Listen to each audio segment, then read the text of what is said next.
میرے بھائیوں، پچھلے جمعے میں نے نکاح کے مقاصد اور اس کے فوائد آپ کے سامنے رکھے تھے کہ نکاح جو ہے یہ انبیاء و رسل کی سنت ہے، اور نکاح نصف دین ہے۔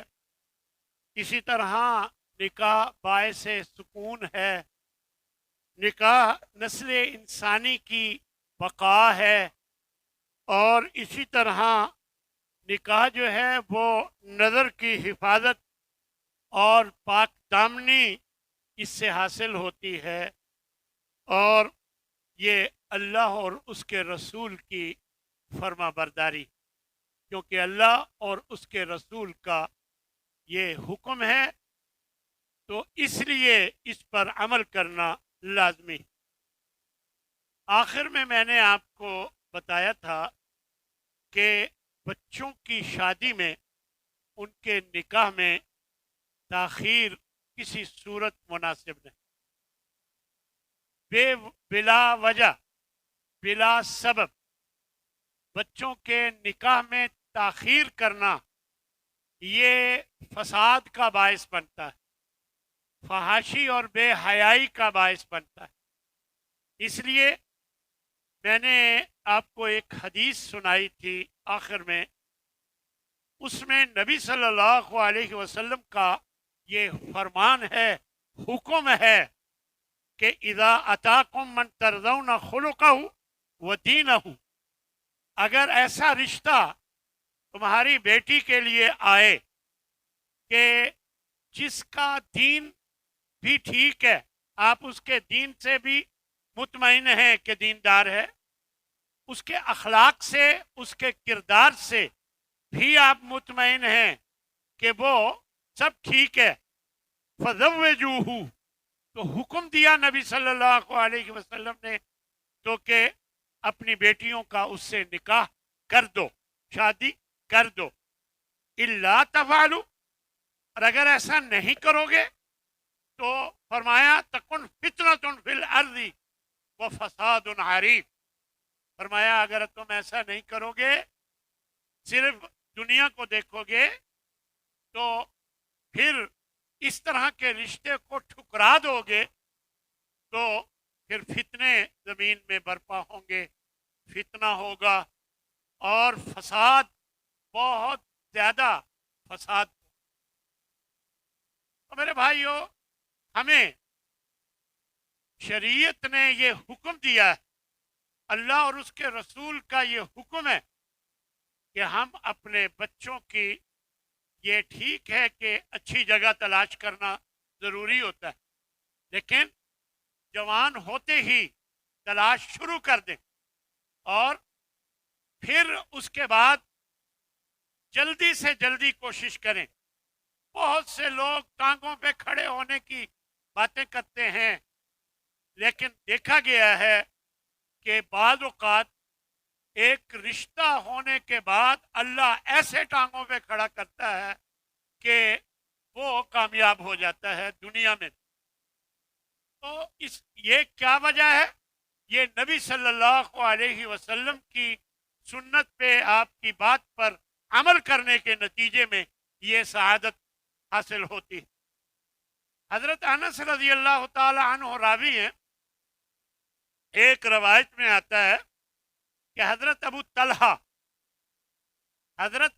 طلحہ رضی اللہ تعالی عنہ جو ابھی مسلمان نہیں ہوئے تھے، انہوں نے ام سلیم کو پیغام نکاح بھیجا۔